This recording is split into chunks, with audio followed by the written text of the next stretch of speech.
Hey guys, कैसे हैं आप सब। स्वागत है आप सबका मेरे यूट्यूब चैनल पे। इस वीडियो में हम लोग बात करने वाले हैं गेट एग्जाम के बारे में। जैसे कि मैंने अपनी पिछली 2 वीडियो में बताया था कि गेट एग्जाम कितना जरूरी है उन साइंस वाले बच्चों के लिए, इंजीनियरिंग वाले बच्चों के लिए।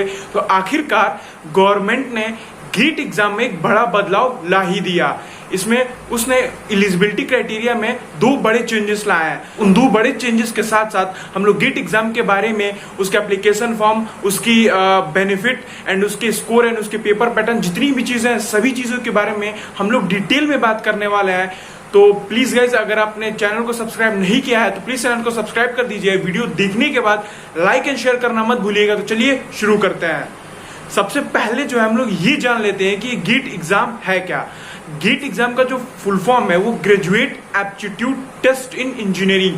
ये बस नाम ऐसा है, टेस्ट फॉर इंजीनियरिंग, लेकिन इसको सब कोई दे सकता है, इंक्लूडिंग आर्ट्स वाले बच्चे भी एंड कॉमर्स वाले बच्चे भी दे सकते हैं। उनके जो गेट एग्जाम के जो लिस्टेड सब्जेक्ट है उसमें से ये भी जो स्ट्रीम्स हैं आती हैं। अब इस एग्जाम के सबसे पहली बात ये आती है कि हम दे क्यों, देने के इसका हमारा बेनिफिट क्या है, फायदा क्या है, इससे हमारा क्या प्रॉफिट होगा। तो पहली बात ये जो है कि गेट जो है वो नेशनल लेवल एग्जाम है। ये एमएचआरडी द्वारा अप्रूव्ड एग्जाम है। उसका जो स्कोर है, एमएचआरडी अप्रूव्ड इंस्टीट्यूट जितने भी हैं और कुछ ऐसे भी इंस्टीट्यूट हैं जो अपने यहाँ एडमिशन क्राइटेरिया के तौर पर ये गेट एग्जाम आपका नेसेसरी रखते हैं। कुछ पब्लिक सेक्टर अंडरटेकिंग भी हैं जो गेट एग्जाम को क्वालिफाइड करने के लिए अपने एलिजिबिलिटी क्राइटेरिया में रखती हैं। और इसरो, डीआरडीओ एंड बार्क जैसे बड़े बड़े इंस्टीट्यूट ऑर्गेनाइजेशन भी हैं जो अपने यहाँ जॉब देने के लिए GATE as an eligibility criteria रखती है। एक वीडियो में मैंने अपने बात करा था गेट की एलिजिबिलिटी क्राइटेरिया को लेकर के, तो आप नीचे वो वीडियो देख सकते हैं।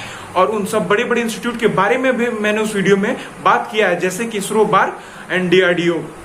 तो यार ये गेट एग्जाम को जो हम लोग गॉड ऑफ साइंस एग्जाम कह सकते हैं। क्यों? क्योंकि इस एग्जाम को देने के बाद से आपके पास बहुत सारे रास्ते खुल जाते हैं। तो हम लोग 2 तरीके से समझते हैं। पहला एक इंजीनियर वाले बच्चों के लिए और दूसरा एक साइंस वाले बच्चों के लिए या फिर अदर फील्ड वाले बच्चों के लिए। तो इंजीनियर वाले बच्चों के लिए ये फायदा है, वो एग्जाम के थ्रू वो या तो अपनी हायर स्टडीज कर सकते हैं, फॉर एग्जांपल एमटेक कर सकते हैं, देन उसके बाद से पीएचडी कर सकते हैं। और दूसरा ये है कि वो इसके थ्रू या तो पब्लिक सेक्टर अंडरटेकिंग जैसे कि एनटीपीसी, ओएनजीसी, भेल और भी जितने तरीके के इस तरीके के जो पब्लिक सेक्टर अंडरटेकिंग है, पीएसयूज हैं, उनमें वो जॉब कर सकते हैं। उसके बाद से इसरो, डीआरडीओ एंड बार्क जैसे बड़े बड़े ऑर्गेनाइजेशन में भी वो as an scientist and engineers post के लिए भी अप्लाई कर सकते हैं। उसकी भी जो मिनिमम एलिजिबिलिटी क्राइटेरिया होती है वो यही है कि आपको गेट क्वालिफाइड होना चाहिए। तो ये इसका फायदा हो गया।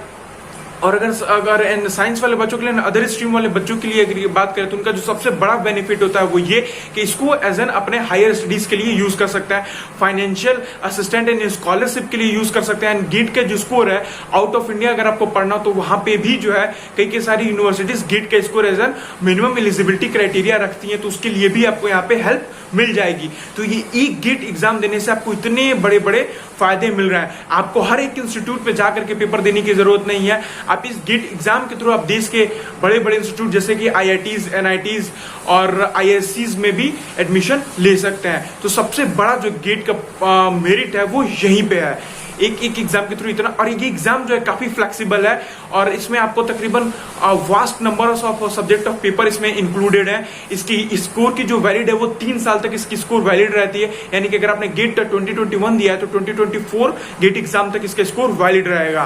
तो यार इतना फ्लेक्सिबल एग्जाम है और इसके सिलेबस भी काफी मतलब ज्यादा कॉन्साइज नहीं है, ब्रॉड नहीं है, फिर अनडिफाइंड नहीं है, एकदम परफेक्ट फॉर्म में है। तो इसलिए गेट एग्जाम इतना ज्यादा वेटेज रखता है। और इसका अगर और ज्यादा अगर चेक करना हो इसकी पॉपुलैरिटी तो आप यहाँ पे देख सकते हैं कि देखिए ईयर बाय ईयर कैसे ये इसमें जो नंबर ऑफ एप्लीकेंट है वो कैसे बढ़े हैं। तो यार ये भी आप इससे भी आप पता लगा सकते हैं। इस एग्जाम की अगर हम कंडक्टिंग बॉडी की बात करें तो इस एग्जाम को कंडक्ट करने के लिए टोटल 8 इंस्टीट्यूट है। एक आईआईएससी है, Indian institute of science, and जो बाकी के जो 7 है वो आईआईटी है। यानी कि ईयर बाय ईयर इंस्टीट्यूट ही ये गेट एग्जाम कंडक्ट कराती है। पिछले साल आईआईटी खड़गपुर ने कंडक्ट कराया था और इस साल का जो गेट एग्जाम है यानी कि मतलब जो गेट 2021 है, कहने का ये मतलब है वो एग्जाम आईआईटी बॉम्बे कंडक्ट करा रहा है। अब अब इस एग्जाम के AESP के बारे में जानते हैं, application form eligibility syllabus and paper pattern. तो सबसे पहले हम एप्लीकेशन फॉर्म को देख लेते हैं। हर साल तकरीबन सितंबर या फिर अगस्त के मंथ में इसके एप्लीकेशन फॉर्म रिलीज हो जाते हैं। फॉर्म भरने के लिए तकरीबन आपको 2 हफ्ते से 1 महीने का टाइम मिलता है। उसके बाद इसका जो एडमिट कार्ड है वो जनवरी मंथ में रिलीज होता है नेक्स्ट ईयर। जैसे कि इस साल जो है 14 सितंबर से 30 सितंबर तक के बीच में आप फॉर्म भर सकते हैं और जनवरी में यानी कि 2021 में इसका एडमिट कार्ड आ जाएगा। 5th फेब से लेकर के 14th फेब तक इसके एग्जाम होंगे 2 शिफ्ट में, फोरनून एंड आफ्टरनून। मार्च में जो है इसका रिजल्ट आएगा और उसके बाद से आप अपने कोई भी जो इंस्टीट्यूट में अगर आपको एडमिशन लेना है या फिर आपको कराना है तो आप इसके थ्रू करा सकते हैं। अब भाई बात आती है मुद्दे की, इसकी एलिजिबिलिटी क्राइटेरिया की। इस साल जो है गीट ने 2 बड़े ही मेजर स्टेप लिए हैं और ये जो स्टेप लेना एकदम जरूरी था, क्योंकि इसकी वजह से जितने भी जो साइंस वाले बच्चे थे, स्पेशली जो BSc वाले, उनको काफी नुकसान होता था। और मैंने ये बात जो है अपने पिछले 2 वीडियो में मेंशन करी थी। एक इसरो एंड DRDO वाली मैंने वीडियो बनाई थी, उसमें भी बोला था कि गेट एग्जाम की नेसेसरी, एंड दूसरी वीडियो मैंने NAP नेशनल एजुकेशन पॉलिसी पे बनाई थी, उसमें भी मैंने कहा था कि साइंस वाले बच्चों, स्पेशली वो जो 3 ईयर का साइंस वाला प्रोग्राम चूज करते हैं, उनके लिए ये गेट एग्जाम कितना मायने रखता है, उसकी वजह से उसकी एलिजिबिलिटी न हो पाने की वजह से उनका कितना लॉस होता है। इस NAP की वजह से इस बार जो भी ये बैरियर थी वो रिमूव हो गई है और वो ये है कि अब से इसके बाद से जो भी बच्चे जो अपने 3rd ईयर में पढ़ रहे हैं वो गेट एग्जाम दे सकते हैं, जबकि पहले ऐसा नहीं था। पहले ये था कि जो बच्चा BSc का जो 4th ईयर वाला प्रोग्राम चूज करेगा वो वही दे सकता है, या फिर उसको MSc करने के बाद ही उसको गेट के लिए एलिजिबल हो सकता है। बट इस साल इस एग्जाम से ये जो बैरियर रिमूव हो चुका है। अगर आप 3rd ईयर में पढ़ रहे हैं या फिर पढ़ चुके हैं या फिर आप MSc में हैं, कर चुके हैं, तो आप इस एग्जाम के लिए अपीयर हो सकते हैं। तो यार ये बहुत ही बड़ी बात है, यानी कि बच्चों को वो 2 साल का लंबा पढ़ाई या फिर इंतजार या फिर सब कुछ नहीं करना पड़ेगा, सीधे 3rd ईयर में दे करके सीधे वो गेट के एग्जाम दे सकते हैं। इसके साथ ही वो IIT JAM का भी एग्जाम दे सकते हैं। तो यानी कि उनका ये जो अपॉर्चुनिटी है वो काफी एक्सपैंड हो गई है और वो उनके लिए काफी ये बेनिफिट होने वाला है। दूसरा जो सबसे बड़ा स्टेप लिया गया वो ये लिया गया है कि अब जो स्टूडेंट गेट एग्जाम के अपीयर होने के लिए उनको केवल एक ही सब्जेक्ट चूज करना अलाउंस था, लेकिन इसको हटा दिया गया। अब वो अप टू 2 सब्जेक्ट चूज कर सकते हैं, यानी कि अगर आप मैथमेटिक्स के साथ साथ अगर आपने अपने BSc में केमिस्ट्री पढ़ा है तो आप केमिस्ट्री के लिए भी दे सकते हैं, अगर आपने फिजिक्स पढ़ा है तो फिजिक्स भी दे सकते हैं। तो ये जो चीजें हैं ये बच्चा कर सकता है, अप टू 2 तब का वो सब्जेक्ट कॉम्बिनेशन चूज कर सकता है। तो ये जो 2 बड़े स्टेप हैं ये गेट एग्जाम में, यानी कि गेट जो कमिटी है उन्होंने लिया है। तो यार ये काफी अच्छी चीज है और इसकी हम सराहना करते हैं और ये करना बहुत जरूरी था। यार हम भी आज के 2 साल पहले जब हम 12th में थे या फिर जब सारी चीजें चेक कर रहे थे या फिर जब हम कॉलेज में अपने आए, फिर जब सारी चीजें चेक करना शुरू किए, तो उस टाइम तक ही मैंने सारी बात सोची थी और मतलब आई वॉज फीलिंग कि यार अगर ऐसा होता तो कितना अच्छा होता। एंड फाइनली आज ये सुने और हम ये न्यूज सुने तो really I was very excited and बहुत अच्छा लगा हमको, एंड थैंक्स टू देम। तो यार अब ये तो रही इसकी एलिजिबिलिटी में, और आपको बता दें यार कि आप कॉमर्स के हो, साइंस के हो या फिर आप कोई भी प्रोफेशनल कोर्सेज कर रहे हो, आप गेट एग्जाम के लिए एलिजिबल हैं। अगर आपने कोई अगर हायर एजुकेशन की डिग्री रख भी ली हो फिर भी आप एलिजिबल हैं। और एक और बात की यार यहाँ पे एज लिमिट का कोई भी बैरियर नहीं है, आप अभी से लेकर के कितना गेट अटेम्प्ट देना चाहे दे सकते हैं। और जो सबसे बड़ी चीज है वो ये है कि जो गेट का जो स्कोर कार्ड है वो 3 साल तक वैलिड रहता है, यानी कि अभी से जिस साल ईयर आपने दिया उसके 3 साल तक उसका जो गेट स्कोर है वो वैलिड रहेगा। तो यार इतनी फ्लेक्सिबल एग्जाम मैंने यार मतलब नहीं देखी है जो इतनी वास्ट अपॉर्चुनिटी प्रोवाइड करती है। अगर हम लोग इसके सिलेबस की बात करें तो यार ये जो गेट एग्जाम है वो 27 पेपर कंडक्ट कराता है अलग अलग सब्जेक्ट के, इंक्लूडिंग साइंस, इंजीनियरिंग, आर्ट, सभी चीजों में।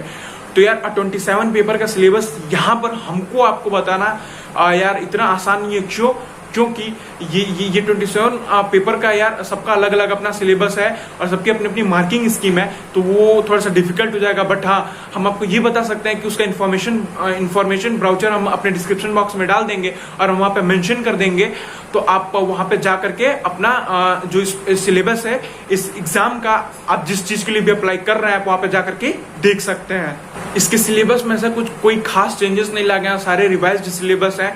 तो इसमें आपको सिलेबस में जो कुछ चेंजेस नहीं लाया गया, और ऊपर से इसमें 2 नए सब्जेक्ट इंट्रोड्यूस किए गए हैं। तो यानी कि इसलिए टोटल 27 हो पाया है। लास्ट ईयर 25 थे इंक्लूडिंग बायोटेक्नोलॉजी, नया उसमें लाया गया था, लेकिन अब उसको बढ़ा करके 27 कर दिया गया और आईआईटी बॉम्बे ने 2 इसमें नया सब्जेक्ट जोड़ दिए हैं। तो यार ये भी अच्छी चीज है कि जो उन 2 बैकग्राउंड के जो स्टूडेंट हैं उनके लिए भी ये प्रॉफिट काफी करेगा। यानी कि ओवरऑल इस साल 3 मेजर चेंजेस लाए गए हैं और यार ये बहुत सही है। उसके बाद से अगर हम लोग बात करने वाले हैं यार पेपर पैटर्न की, तो यार इसका पेपर पैटर्न की अगर हम बात करें तो सबसे पहले आता है मोड ऑफ एग्जामिनेशन, तो वो कंप्यूटर बेस्ड टेस्ट होगा। फ्रीक्वेंसी ऑफ एग्जाम की बात करें तो साल में 1 बार देना है आपको। अगर इसके स्कोर की बात करें तो वो 3 साल तक वैलिड रहेगा। एंड इसके अगर एक अगर कॉमन मार्किंग स्कीम की अगर बात करें तो वो ये है, अगर आपको 65 क्वेश्चन आता है 100 मार्क्स के, जिसमें आपको 2 सेक्शन में डिवाइडेड रहता है। जो पहला सेक्शन होगा वो जनरल एप्टीट्यूड का सेक्शन होगा और जो दूसरा सेक्शन होगा आपका पर्टिकुलर सब्जेक्ट स्पेसिफिक होगा।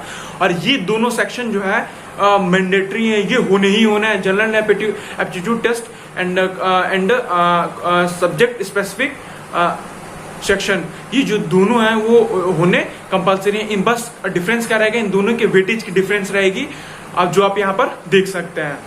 टाइप्स ऑफ क्वेश्चन की बात करें तो इसमें हम लोगों को एमसीक्यू देखने को मिलता है, multiple choice question, MSQ multiple select question and NAT numerical answer type question, यानी कि आपको फिल करना पड़ेगा, आंसर निकाल करके बॉक्स में दिया रहेगा स्क्रीन पे वहां पे।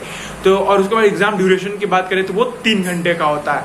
तो यार ये रही इसकी पूरी गेट एग्जाम 2021 की जो चीजें हैं, सारी हर एक चीजों पे मैंने बात कर ली है। बाकी का अगर आपको कोई क्वेश्चन होता है तो आप कमेंट बॉक्स में पूछ सकते हैं, feel free to ask. And guys last में मैंने एक सजेशन फॉर्म डिस्क्रिप्शन बॉक्स में मैं दिया है, तो अगर आपको किसी भी चीज की सजेशन है या फिर कुछ चीजें हो तो आप उसमें भी अपनी जो चीजें हैं, फीडबैक सजेशन है, आप दे सकते हैं। And guys please don't forget to like, subscribe and share the video channel, and thanks for watching guys. See you, bye bye.